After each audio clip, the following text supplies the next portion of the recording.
Hello, my name is Chris Palmer, and in today's video, I want to discuss SEO content and how you can review your content when it comes back from outsourcers to create and make sure that you have quality SEO content. So let's not waste any time. I wanted to make a quick video to just go over some tips on SEO content. So let's get into this. The very first thing that I would recommend when receiving your content, and this is going to be number one, is going to be, and I was guilty of this a lot of the time, and you actually want to literally read it. Make sure that it's making sense. Make sure that it's fitting the criteria that you sent to your content writer.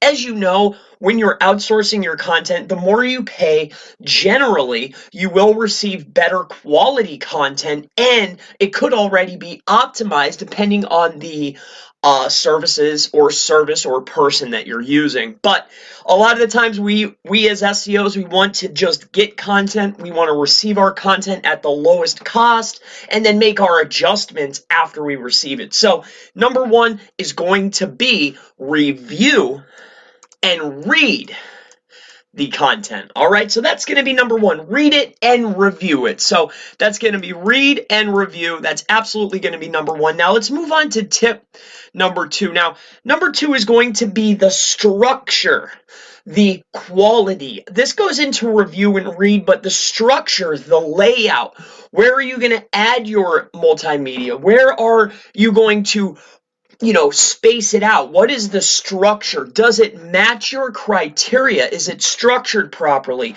Is the quality up to par? This goes with read and review, but it's number two. This is going to be the quality and the structure and the layout. So that's going to be number two, is going to be the structure. All right, so struct, we'll just write it that. So let's move on to number three. These are just some quick tips for you. I just wanted to put out something for everybody. Now, this is going to be very important. So after we have gone over, we've reviewed it, we've read it, we've taken care of the structure, where we're going to place our multimedia. Number three is going to be, we need to take care of our LSI. So latent semantic indexing, latent semantic words.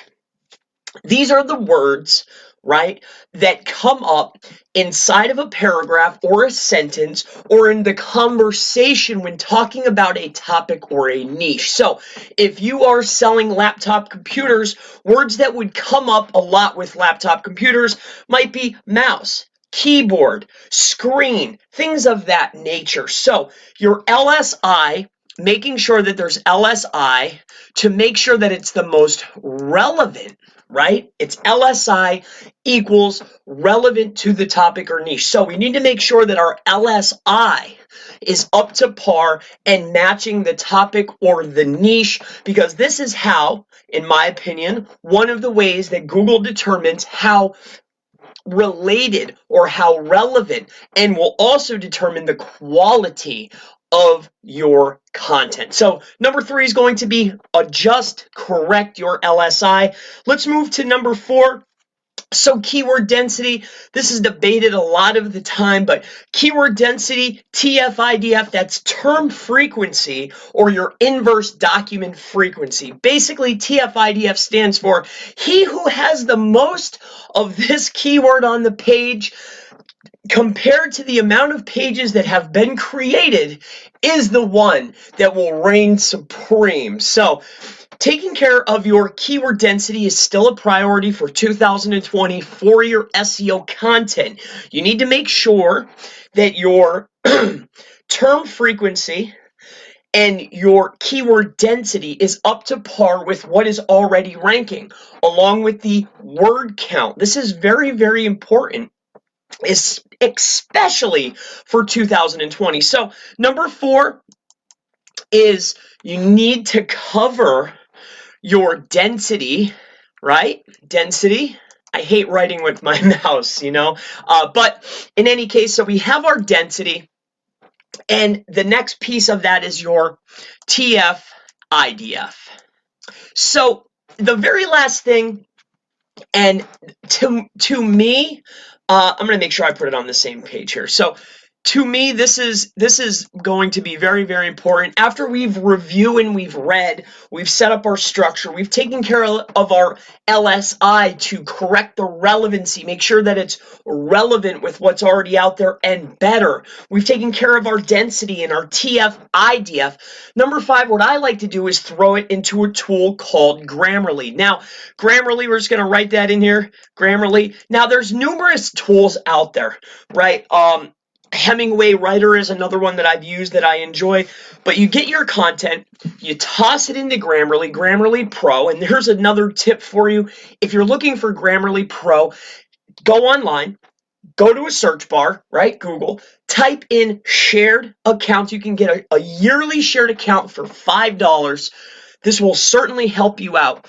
It helps me out. I'm not very good at writing, especially with spelling errors, grammatical errors, punctuation, things of that nature, right? I'm not a writer by trade. So Grammarly is going to help you, but what I really like about it is it's going to give you other words to spice up and to juice up your content. So number 5 is going to be toss it into Grammarly. I give you a quick tip to get Grammarly Pro for a year for super cheap. And that's going to be the 5 tips to review your SEO content. Make sure that your SEO content is up to par, because as we know, we're getting our relatively inexpensive content. It needs to be reviewed and make sure that it's proper SEO content, especially if you're putting it on your website. But as a word of caution, any money content, make sure that you're paying the extra money. Pay for quality content. Content is semi-king, and it needs to be taken care of. It's very, very important. And if you have any questions regarding SEO content writing, about reviewing, reading, LSI, TF-IDF, anything digital marketing related or SEO content related, please leave it in the comments below, and I look forward to seeing you in the next SEO writing video. Have a wonderful day.